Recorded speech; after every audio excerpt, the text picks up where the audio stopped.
This is the Welcome to Humanity podcast with thought leader and transformative psychiatrist, Dr. Fred Moss. This show focuses on the betterment of humanity on a global scale. Each episode will leave you enlightened, inspired, and ready to make an impact in your world. Welcome to the show. Welcome to your life. Welcome to humanity. Here's Dr. Fred. Welcome to Humanity listeners. Have we got another treat for you today? So those of you who've been listening to this podcast know that I had an amazing interview with Bill Schuffenhauer. And that turns out to have been just an explosive interview with just multiple different ups and downs and changes, so much inspiration, unbelievable storylines, really a man who went from the other side of the tracks all the way to, well, you almost don't want to burn the story, but it's a 3-time Olympic competitor and a medalist, and not even in the sport that, well, I'm not going to spoil it for my listeners here, but this is a man who is a great speaker to his own truth and a representative of the beauty of humanity. And I had the opportunity to already have an interview with him. So you might say, well, Fred, there's lots of people to interview. Why are you on your second interview with Bill Schuffenhauer? And, Bill and I talked about this, and the reason we're on the second interview is that Bill's lived a few different lives. And what happened after 2010, what happened as a function of the other side of this story that so far you've already heard, this really unhumanly story that left him in 2010, having lived a full life already, is worth listening to and worth sharing with others. And so it's my great privilege to have Bill Schuffenhauer with us today again, and for the first time in some ways, to talk about his life and how he got to be who he got to be right now. So welcome, Bill Schuffenhauer. It's just a wonder and a thrill to have you here on my call. Well, Dr. Fred Moss, thank you for having me again. And you're absolutely right. This is almost, although it is the second interview, it's almost like the first one, because we're, talking about a story that not a whole lot of people know about, that I just recently, back in November, December this year, started talking about and being more vulnerable and open about. But it's definitely a story that I think needs to be talked about. It's one I think a lot of people can relate to a little bit more than maybe, the story of going from, the streets of Salt Lake City to 3 Olympics and an Olympic champion. And so I'm excited to talk about it. Okay. Yeah, it's really beautiful. That's, there's a smile to my face. We teased you a little bit like last time that, Bill, not everybody competed in the Olympics, or not everybody. Oh yeah, Bill, hey, not everybody knows what it's like to carry a medal. Not everybody. And there is something about this next portion of the story, which I do have some preview about, that probably hits home with, you know what, Bill, you actually are talking to hundreds of thousands or millions of people who can relate directly to this end of the story. So I can't wait to open up this can with you, and off we go. How's that sound? Sounds great. All right. So if you've listened to the show before, you've heard me talk about my new book titled Creative 8. Well, I am thrilled to say that it's finally available on Amazon.com in both paperback and Kindle formats. I finally received my paperback copy, and I have to say, I'm pretty pleased with how it turned out. It's a short little book, and it's easy to read with bright, beautiful pictures throughout, and the message is powerful. So I'm still offering listeners of the Welcome to Humanity podcast a free copy of the audiobook as a deep thank you for listening to this show. And all you need to do to go get it is go to welcometohumanity.net/creative. I've used this Creative 8 methodology with psychiatric patients, coaching clients, and even friends for several years now, and I get fantastic results. The method only takes less than 5 minutes per day, and it really works. I know you're going to love it. Head on over to welcometohumanity.net/creative and download your free copy of the Creative 8 audiobook today. Now, let's get back to our conversation with Bill Schuffenhauer. Well, let's get going. Let's review back a little bit. Bill talk a little bit about, 2010 and 2010. As I recall, you were in Vancouver, British Columbia for the third Olympics that you competed in. You were there for like a different reason. It was sort of like, different than the other two Olympics. And it had you in more of a calming state. It seems like, a steadier state.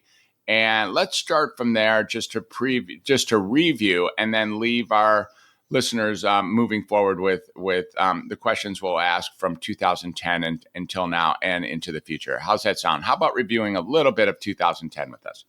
Yeah, that's perfect. 2010, like you just said, was very different.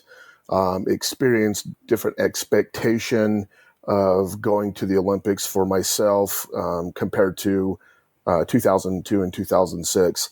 For me, the pursuit of 2010 was all about, it had nothing to do with about going up there and winning any medals. It really wasn't about the competition, although, that's still part of it. It was all about the Olympic experience and just experiencing the Olympics from a point of view of not having to be, the pressure of like, you got to win a medal, you got to do this, you got to do that. And so I went with the expectation of just really experiencing the Olympics. And what that means for me is, I was attending different events. I was doing several interviews on a different level. I was hanging out with all the sponsors.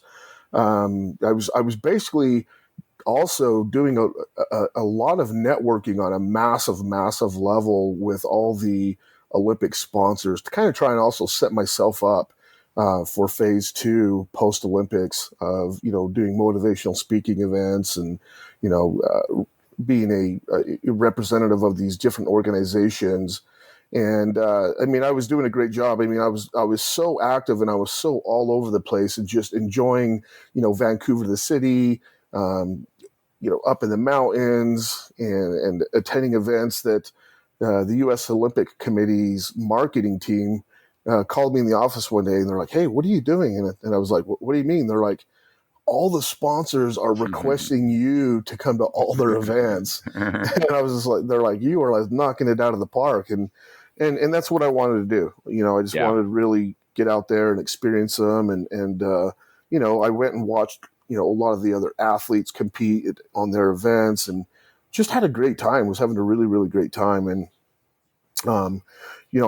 that's was the main goal up there. Isn't it? And it's really great. And, one of the things I'm noticing is that, you called it sort of the phase 2 and you didn't know really probably in 2010 that this was going to turn into a phase 2, as a statesman, as a spokesman, as an ambassador for the Olympic team or for the United States or setting up your life into the future.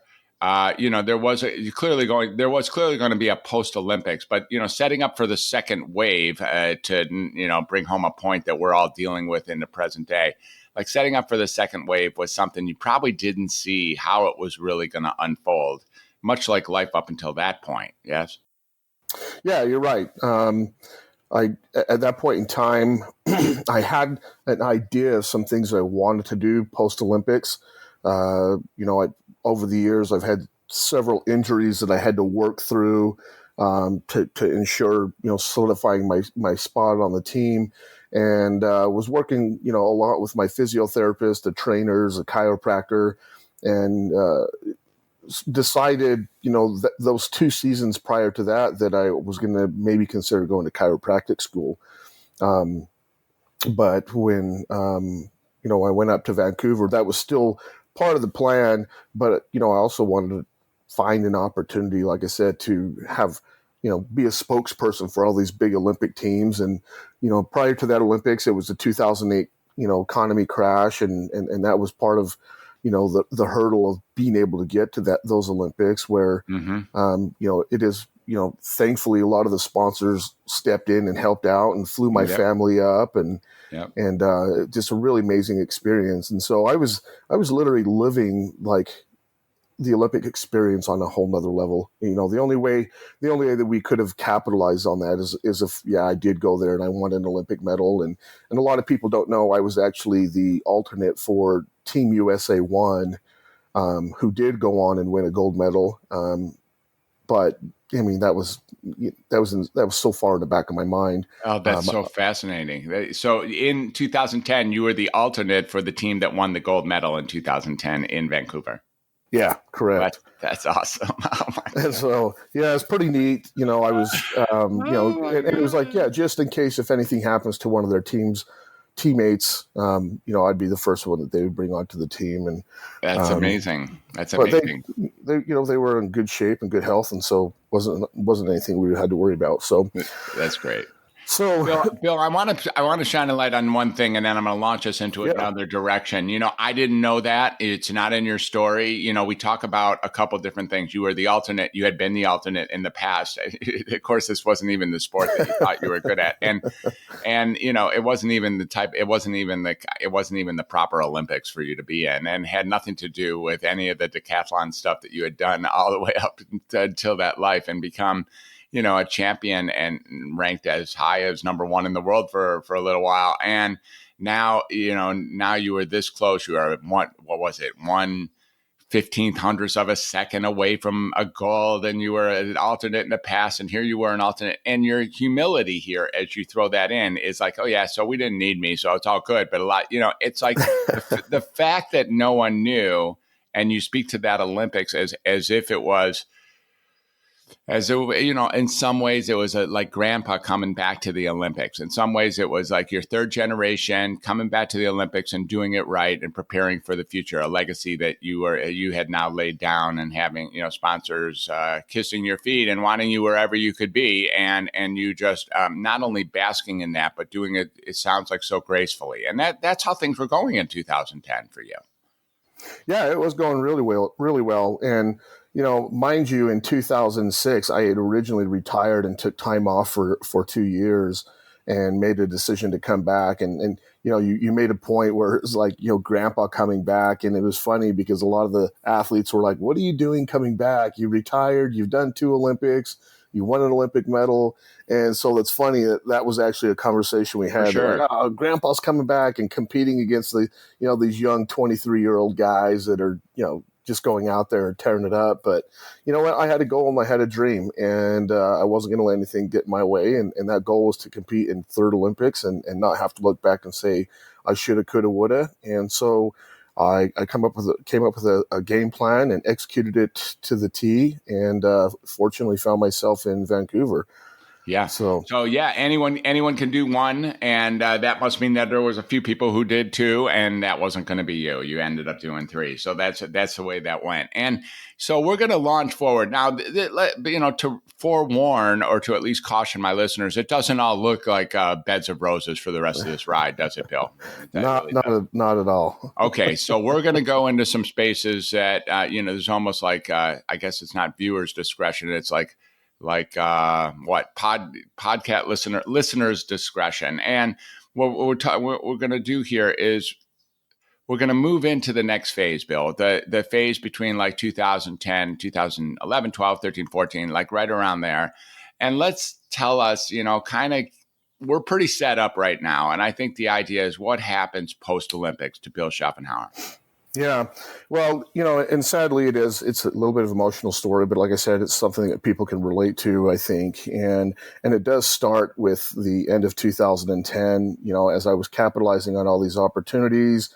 I was supposed to be on the Oprah Winfrey show, and just everything was really coming together in like the best way you could think possible. And, without getting too much into this first part of the story, because I just want to kind of touch upon it to understand and help catapult into the next 8.5 years. That we come to find out there were some issues with my fiance at the time that was, I guess, what's the best way to put it? Wasn't so healthy for our relationship. So there were some things going on while I was gone on tour that wasn't conducive or helpful to the relationship. I end up having to find out while I'm in Vancouver, and obviously that causes a big ruckus, and all the way to the point where, I asked her to leave the competition. there was an argument that ensued. I'm actually the one who called the Canadian Mounties to be involved.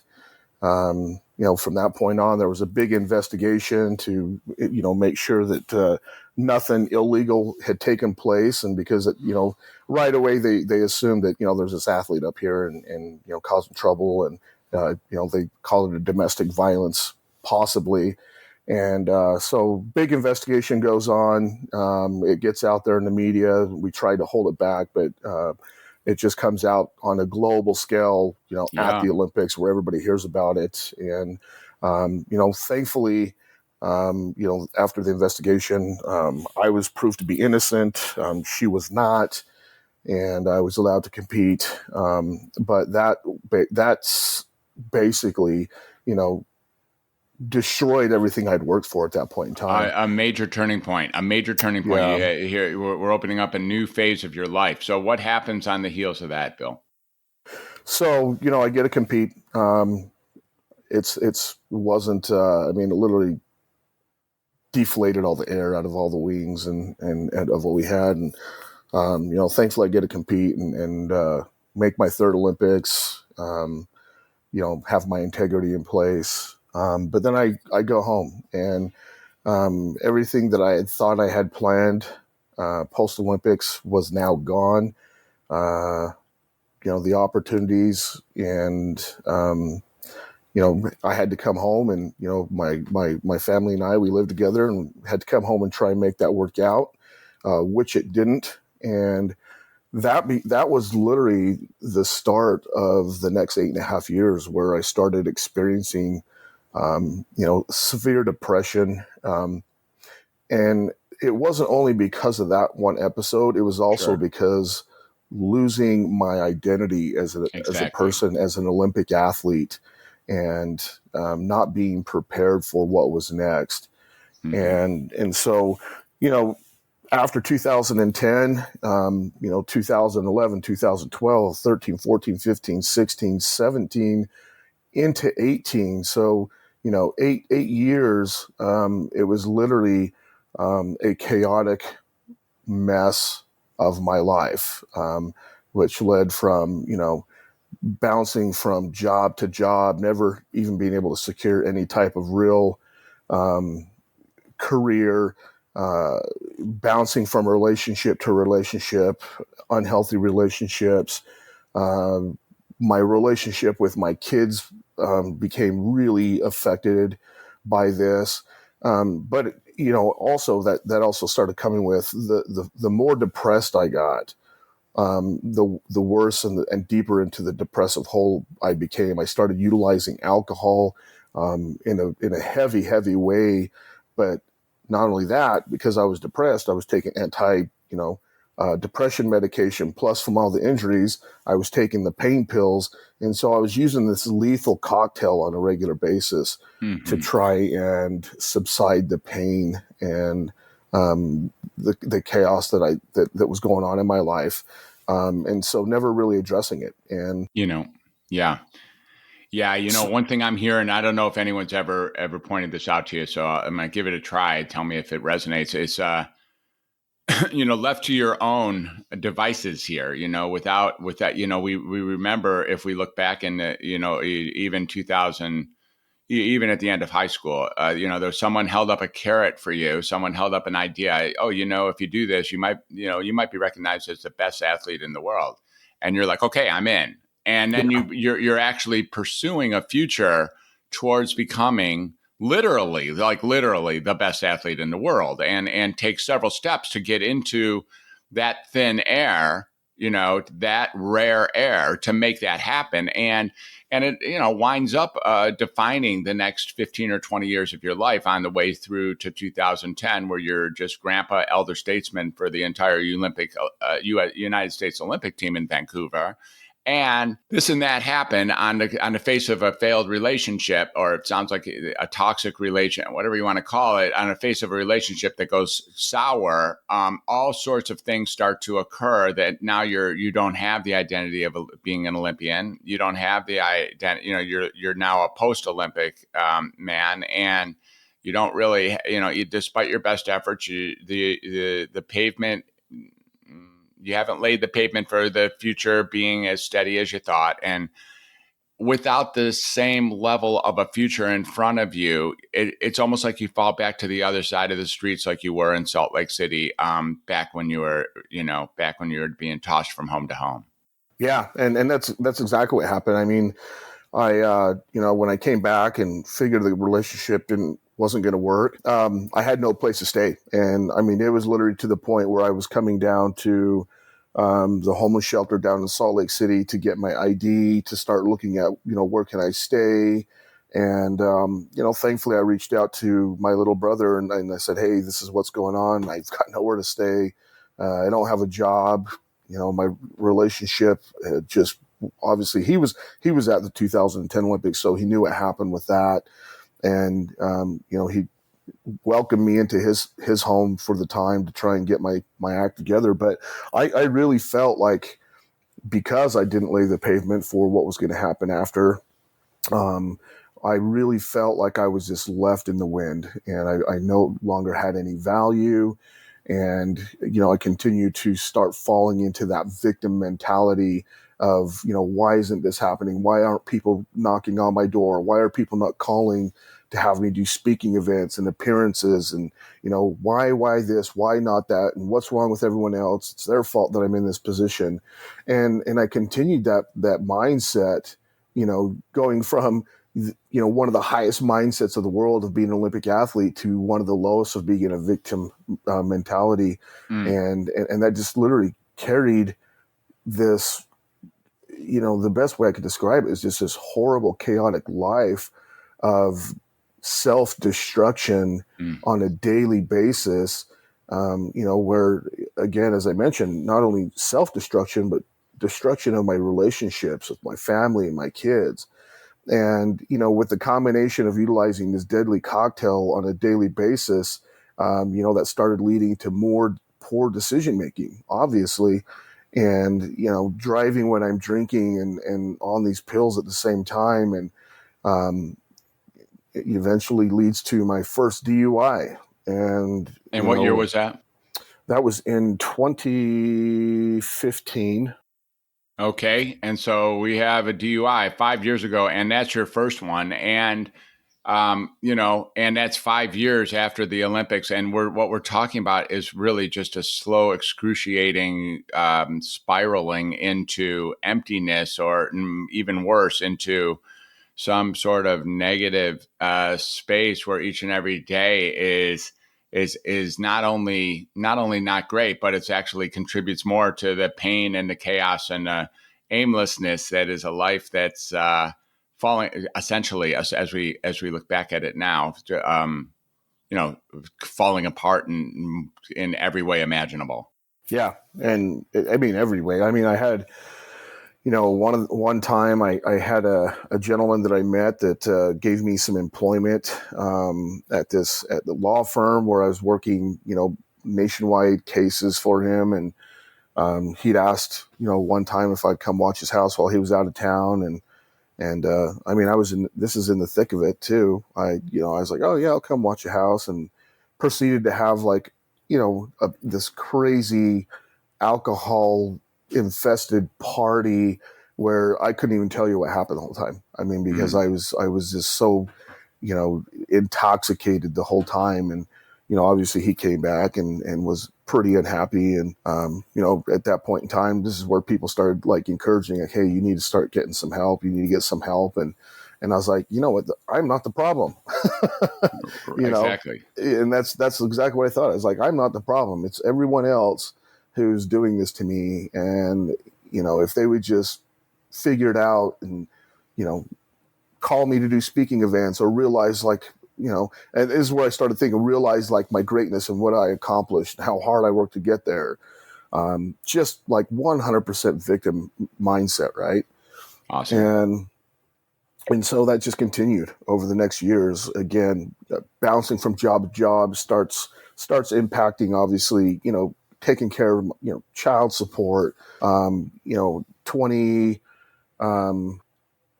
and prior to prior to that DUI, my daughter's mom basically took my daughter away. That was another huge blow to me, that I was like, how can you do this? You can't take my daughter away. It's in our divorce decree. Like, this is how it's supposed to go. But she saw what I didn't see. Right. She saw the rage, the chaos, the downward spiral. And she's like, our daughter cannot be around you. And I was like, that's not fair. And, and again, that just continued to spiral down. And from that, when my daughter gets taken away and taken out of my life, my son also comes to follow. And so I just want, I hope I'm painting a good enough picture for the listeners out there, because I think there's a lot of people out there that go through things like this. And I want them Exactly. Yeah.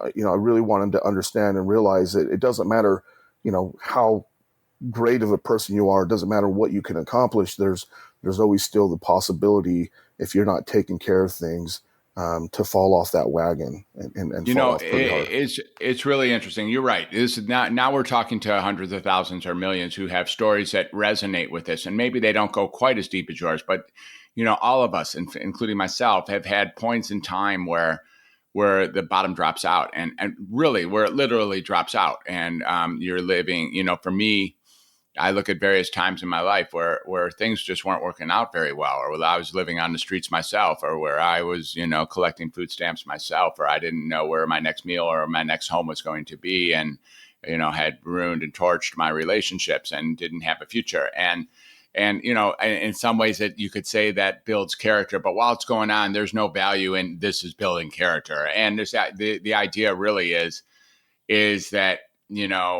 the disassembly of your life is so extraordinary that it's unimaginable to the listener. I'm quite certain to in a half of a decade, in 5 years, to have gone from where you have already described in part one, and then early in this podcast, to the pinnacle that you were at in 2010, and now by 2015, everything has fallen apart, and here comes DUI, as you've made it clear, not your last DUI. DUI number one happens in 2015. Walk us into what and it sounds like there's a group of people who are like, hey Bill, hey Bill, Bill, like that, Yeah. at least reaching out to intervene with you. And so, what's happening in 2015, Bill? Where are things rolling from that point?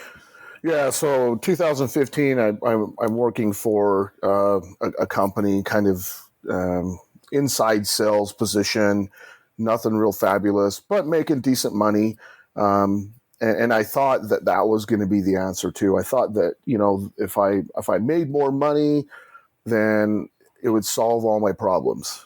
And so I started chasing money, and one of my goals and dreams that I always had was to make it to an executive position with an organization. And so I get a phone call from a company here in Park City that they are looking for a sales rep for the organization. And it was a little bit better of an opportunity, more money, more opportunity. It was up in Park City in the mountains, beautiful place, very well-known company here locally. And so I went on this interview, and when they wanted to hire me for it, I said, hey, I realize that you guys have a position open for the vice president of sales. And they're like, oh yeah, we do. And I was like, well, that's what I thought we were interviewing for, and that's what I'd be interested in. And so we go through the process of doing 2 more interviews. So I did 7 interviews with this organization. Long story short, I make it to vice president of sales for, this $50 million company, the big office, whole sales team. And I'm trying to drive from downtown Salt Lake City to Park City daily on a bus, because I don't have my driver's license because of the DUI. And this is a company that rents limousines, buses. It's a travel company. So everyone there has a vehicle. And if you don't have one, they have one you can use. But that eventually came up, and I had to say, well, here's what happened. And 3 months later, I get dismissed from that position due to the DUI and just not being truthful up front. Right. And of course, that's another huge blow. So I bounced to, maybe I should work in the nonprofit world and take a position with the local professional ballet here as a director of development. And in that time, I also was awarded, funny enough, I was awarded the Lifetime Achievement Award by the MS Foundation because of, my history as an Olympic athlete and so on and so on. But at this time, I'm also in another relationship that is another toxic relationship that, we both drank a lot together. But at the same time, I'm still, doing the pain pills, antidepressant medication. And at this point in time, things are just continuing to go bad and go south. Nothing's going my way. And I start getting like suicidal thoughts and suicidal tendencies. And even though I just took this really great job, with a professional ballet company, one day I'm at an event that we had scheduled, and I'm taking care of all the donors. It's a party, of course, drinking again. And I get home late that night, probably about 11:30, 12. It was normal for my position to be at these events. And, I show up intoxicated and having to take the bus home, funny enough, still. And I walk in the door, and my girlfriend's there at the time, and she starts drilling into me like, where have you been? And, you just have this job so you can party all the time. And it started turning into another heated conversation between the two of us where the suicidal tendencies, the depression, everything that had led up to this point of all the failures, you name it, it all pinnacled to this point to, I just threw it out there. I was like, well, if you don't want to be with me, then I'm just going to take my life. And after the fact, she was like, didn't really realize I was really serious. And I grabbed a big giant kitchen knife there in our kitchen and proceeded to literally just take one big giant whack of my arm, and stood there and I looked at her and said, is this what you wanted? I said, I'm now you're not going to have to deal with me anymore. No one's going to ever have to deal with me. I'm going to be gone. And stood there and just was bleeding out on the floor.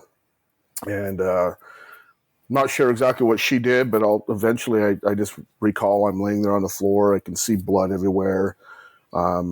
She comes running in with our neighbors, and they're trying to save me, and I'm fighting them and just saying, just let me go. I'm tired. I don't want to be here anymore. I give up. And, it's a big fight between them and I trying to, I'm trying to let go and they're trying to save me. And then eventually the ER ambulance shows up, and same thing. They eventually get me on the gurney and into the ambulance, headed to the hospital, and I'm fighting them because they've got the tourniquet on my arm, and I can remember the tourniquet hurting, and I, screaming at them, cussing them every name in the world, and I telling them to take the tourniquet off. And, they're like, we can't take the tourniquet off. If we do, within 10, 15 seconds, you'll be gone. We get to the first hospital here locally. They bring in the attending doctor at the time, and he's like, we can't do anything for him here. We've got to get him to the University of Utah, which for me, I was like, great, let's give him more time than, I'm just going to drift away. And so they rushed me back into the ambulance and get me up to the University of Utah. And I just remember at this point in time, they must have given me something, because I just remember like not being as intense or crazy or just chaotic. And I just remember seeing the doctors and 20 or 30 other nurses and what have you standing around me. And next thing I remember is waking up in a hospital and realizing you had lived. When I woke up, I was questioning it first. I'm like, okay, is this real or what's going on? And exactly, I looked over at my arm and I could see that there, it was wrapped up, and I could feel the pain. And that's when I realized that I had survived. And I'll be honest, I was pretty disappointed at first. Yeah, almost like you failed, and now you survived. It's like you failed to not survive, kind of thing. Okay. Thank you for listeners who are still with us, and I see that was, thank you for the the vivid nature of this last few minutes. I think we all got a piece of what it was like to be you, and you are amazing in describing your own experiences. And so I speak for all the listeners who have heard this. Thank you. A deep level of gratitude for what it feels like to walk through that level of, there's peaks and there's troughs, and that would be considered a trough in most people's book. And so now you wake up, you're at the University of Utah, you got an arm wrap, you're like, wow, this looks like it's not a dream, looks like it's real, looks like I'm alive, I failed to not survive. And we have a whole nother phase. I mean, we have a place for which you grow again from ashes, if you will, almost like a phoenix. There's some turnabout here again. Something happens inside the context of who you are. Someone delivers something, or you find something, or something. Yeah. Some inspiration shows up like soon, and now we get to the Bill. Bill Schuffenhauer. We have 15 minutes left, Bill, to put together your life in the next 5 years, and I think we can do that. We can do that, but it's not going to be without the detail. Of course, we'll let our listeners know how they can keep in touch with you afterwards. But let's go with. All right, we get it. This is the bottom of the run. This is the opposite of a 3-time Olympian. This is someone who is so far down that road that, again, most citizens are unfamiliar with what you're talking about here. And those who are familiar are already dead, because if they did what you did, they'd be gone. And that's how that goes. Somehow you were able to survive your effort to not survive. And what happens next, Bill? Yeah, so, kind of shooting forward, the next 2 years were still really chaotic. I lied to everyone about what happened, told them it was an accident, that I fell down.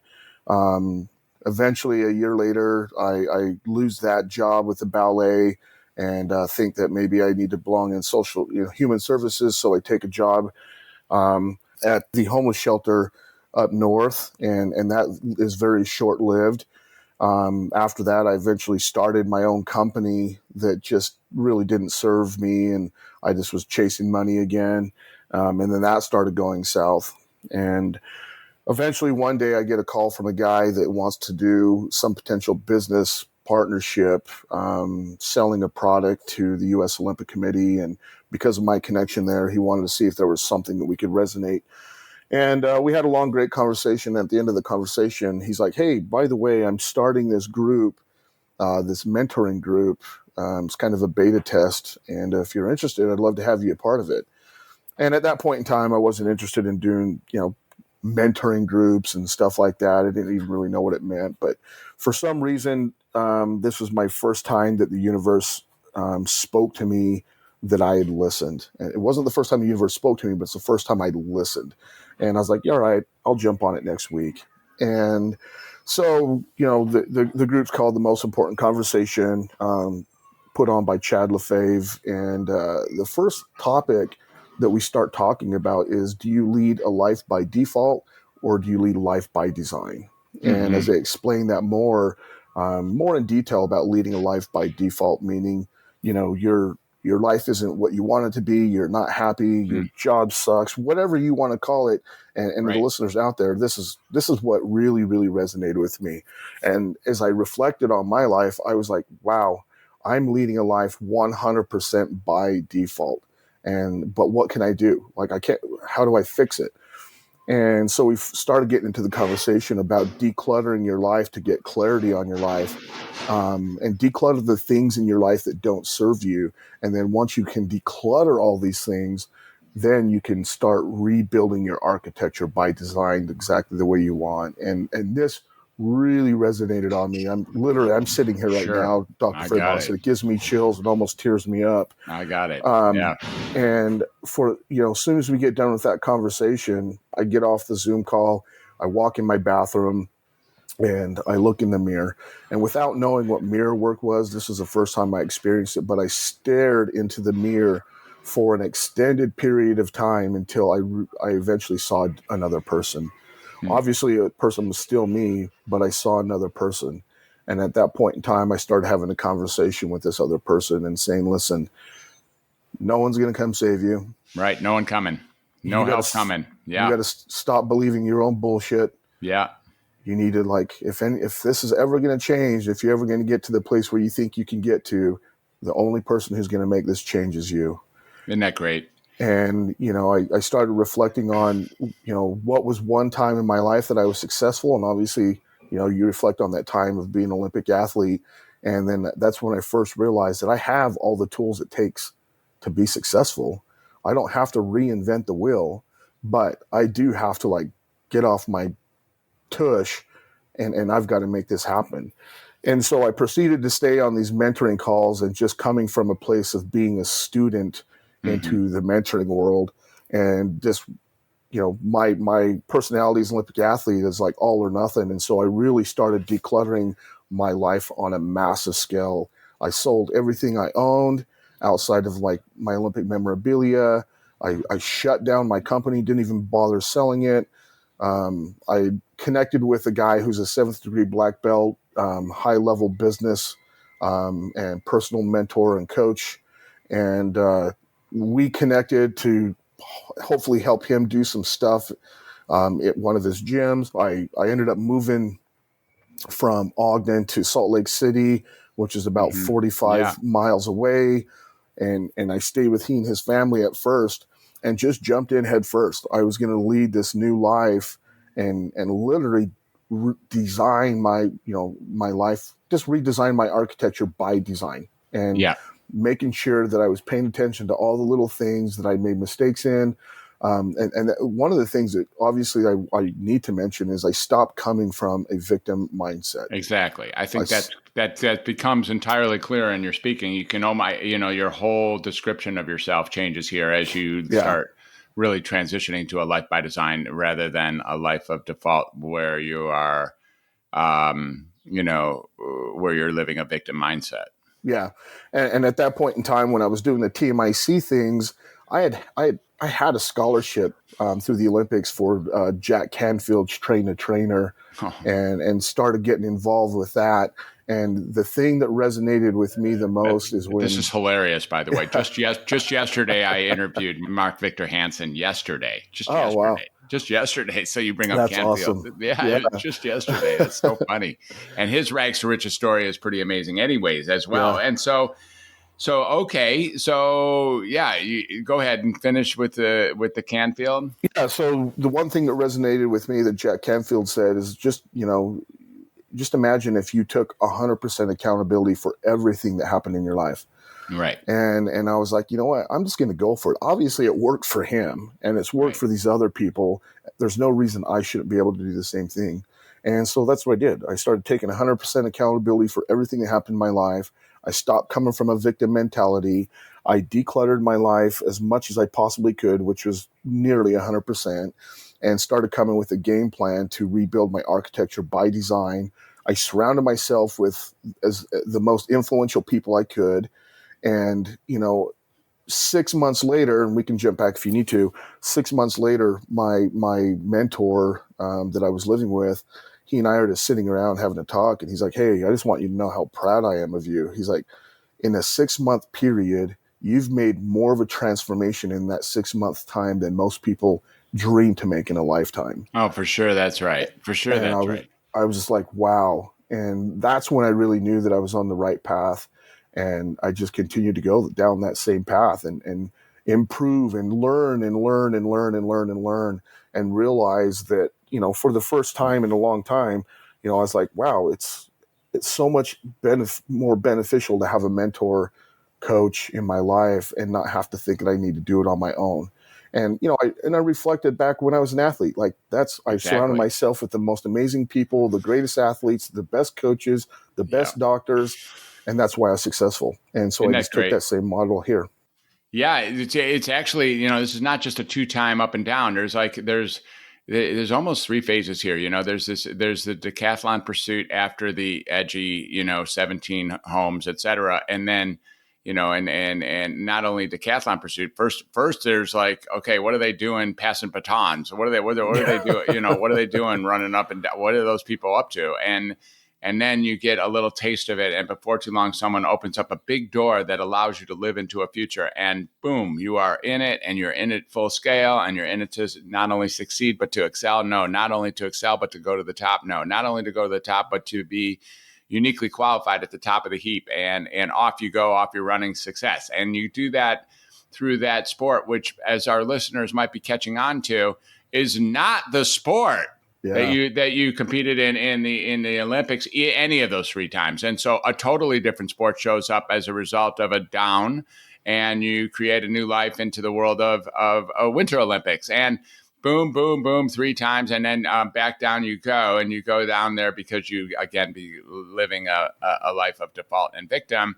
And there's a chunk of time, like a significant chunk of time, where you're on the opposite edge of being the greatest. And very significant chunk of time until you hit the lowest point available to humankind, and from there, with some help from friends and maybe some help providentially, all of a sudden you're running across great people again. You have an opportunity to make something of your life. You have an opportunity to live a life that matters, to take 100% responsibility for all the pieces.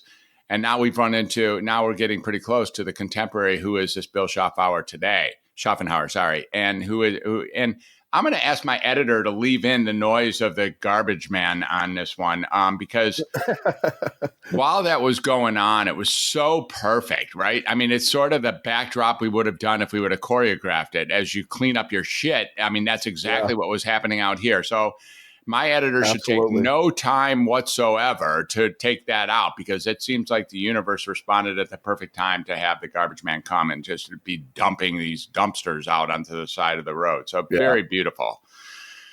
Bill Schuffenhauer, who are you now, and what has come of you, and who are you with respect to mentoring, and who are you with respect to an inspiration? We asked that question 2 hours ago, and now we have an opportunity to really get, this is who Bill Schuffenhauer is to the universe right now. Yeah. And what a great question, right? After all that stuff and making the transformation and getting to a place where I stopped believing all my bullshit, I've now been able to literally create and live a life by design. And it's something that, back over a year and a half ago, I would have never imagined was even possible. In fact, this last May was my 1 year quote unquote anniversary, the start of my transformation. I did another big after action review then, but I get to do everything that I want to do now. And so, when I figured out what my pillars of focus were a year ago, which is coming from a place of service, nonprofit, mentoring and consulting and coaching, I told myself that's exactly what I want to do. I'm not going to entertain any other opportunities that come my way. And so now in a nutshell, my passion project is twofold, is I consult a homeless shelter organization here in Utah. I get to mentor the people inside that organization. I also get to consult and mentor a technology company that's getting ready to launch and is forecasted to do some really, really big things on a global scale. I mentor and consult both individuals, athletes, other executives, and then I also have my own nonprofit called thepowerinyou.me that talks about people that are experiencing depression, addiction, and suicide. And so with that nonprofit, we're collaborating on a massive scale with organizations all the way from local to the U.S. Olympic Committee and trying to find solutions. And a lot of it is also based on, I think we may have talked about it. This last December was the first time I actually came out publicly about my suicide. And when I realized the impact it had on the group at that time, I had people coming up to me and saying, "Oh, wow, we never thought that someone like you would ever have had to deal with that. But because you told your story, I feel comfortable enough now to tell mine." And so, so my nonprofit is all about connecting and collaborating, getting other people of influence that are willing to be vulnerable and tell their stories. Because it's not that we don't talk about suicide, addiction, and depression. The problem is that we still have people in those dark spaces that don't want to talk about it. And so it's really something. if we can Yeah. get people to be a role model by being vulnerable, then maybe I can help, just be a piece of the puzzle to help solve this issue. Well, again, listening here, thank you for that. Amazing. And there's something I was lucky enough when I interviewed you the first time on Zoom to see that you're in a non-toxic relationship. You have a relationship now that's going, a primary relationship that's beautiful. And you have a life now that isn't just built on, I sure hate to take any kind of stab at the inauthentic or any kind of ingenuine nature or non-genuine nature of your previous identity. But this identity comes right here from your kahungas. This comes right from your roots and your core. This is not about on your way through of being an Olympic athlete. This is like Bill Schuffenhauer at your core, at the source. Am I right about that? No, you're 100% right. And I always love how you explain things, and you help bring clarity to whatever it is that we're talking about. And I could definitely say, living a life as an Olympic athlete and competing, all that stuff was great, but it pales in comparison in the life that I get to live now. Okay, right there. If we would have got to that in the first minute of our interview, we wouldn't have had to do these last 2 hours. I mean, I think what we got here, just starting with that is and again, it's so brilliant to hear you say that. And you know what? My listeners are shaking their head up and down, like, you know what? Totally get that. Totally get that. It isn't about the outward. It isn't. In the end, it's about finding your source and what drives you, and who you are being right now. Really, being an Olympian pales in comparison with who you are being right now. Yeah, I'm definitely living the dream right now. Now. When I get to do, everything that I think, say, and do, it aligns, and it is whiz. Let's be real. I'm human, and I still make mistakes. Sure. But the difference is I try to learn from them as much as I can, and learn from those situations and move on. And I utilize my mentors and my coaches all around me anytime I'm having issues, and to get, help understand them. But again, the life I lead right now is beautiful. That's the best way I can describe it. Fabulous. You say you utilize your mentors and coaches. And I think one thing that you could also notice is that you also utilize your mentees and your coachees, because what you're now bringing forth is, as they say in meetings, I think, you will find that no matter how far down the scale you have gone, that your experience can benefit others. And it sounds like that's, gosh, Bill, I mean, thanks for being you. Thanks for taking this stuff back to the people who, all of us, every one of us. So, whatever number of people listen to this, and then get other people to listen to this. There's even this, but you know what, Bill, you're just being you, and taking each breath you take in is making a beautiful difference in the world. How can my listeners, I think we might have touched this on round one, but how can my listeners, they want to follow you, they want to learn from you, they want to reach out to you. How can my listeners get in touch with you, or at least keep track of you, Bill? Yeah. I mean, the easiest way is you can find my website, which is olympianspeaks.com. I'm on YouTube. I'm on Facebook. I'm on Twitter. I'm on Instagram, which is all on the website as well. And yeah, I welcome all the questions. That's part of my existence today is, again, coming from a place of service. And if I can help answer any questions that helps anybody out, I would love to do so. I'd be honored to do so. Of course. And I think everyone can hear that in your voice, and, who I'm now talking to.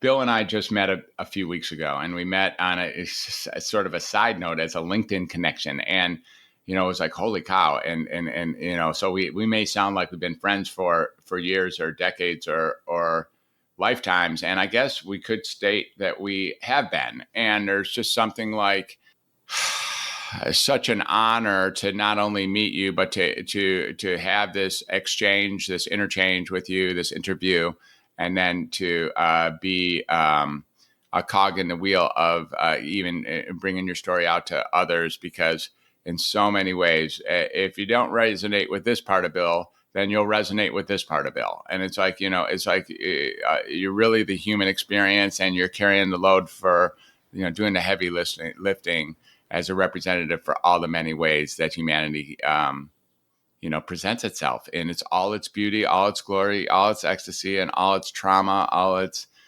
tragedy and losses and defaults and all that. You really have lived a life that has touched on those areas in accentuated ways. So thank you so much for bringing that story forward. Yeah, no, thank you very much, and thank you to the listeners. I'm grateful for you, Dr. Moss, and I'm grateful to your listeners. And again, I don't want to sound like a broken record, but yeah, if there's anything I can do for anyone out there, if you just need to talk, I'm the guy that's known to have somebody just reach out to me out of the blue that I don't even know and jump on the phone with them for 2 hours if need be. And that's kind of my purpose here on this planet. So. Awesome. Well, that's what we did 2 hours already. So thank you so much. And it's been really beautiful, Bill. Listeners, I don't think I need to say more than this. Welcome to humanity. Have a beautiful day, listeners. Have a beautiful day, Bill. It's been a pleasure. We'll talk soon. And I love being your friend. And, consider that an eternal invitation to be friends. Thank you so much.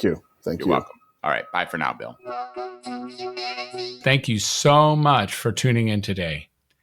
How about this Bill Schuffenhauer? If you heard the first podcast, that was wonderful enough. And then you get to hear what part 2 of his life has been about and who he now is, a man of the world. This is just an amazing human being, a mentor, someone who's been through, 2 or 3 lifetimes. And his 47th birthday was just this week. What a deep pleasure and honor it has been to have a conversation with such a wonderful human being. Maybe as you were listening, you thought of one of your friends or maybe a family member or a colleague who could really benefit from this episode. Go ahead and reach out to them right now and invite them to listen and to subscribe to the Welcome to Humanity podcast. And while you're at it, I'd like to ask you a favor that is, small in effort, but deep and huge in terms of the impact. Could you please take a minute and hit the subscribe button on your podcast player? That way, you'll get the latest episodes as they become available. And if you appreciate what we're doing here, could you also just take a few minutes and leave a review on Apple Podcasts or wherever you are listening to this broadcast? Subscribes and reviews are the biggest ways we can reach more listeners with the Welcome to Humanity podcast. And if these conversations that we're having here contribute to your life, please pay it forward by subscribing and leaving a review. I would be truly grateful for your support. To catch up with the past episodes, head on over to welcometohumanity.net/podcast. Until next time, this is Dr. Fred, and this has been another Welcome to Humanity podcast. Bye for now.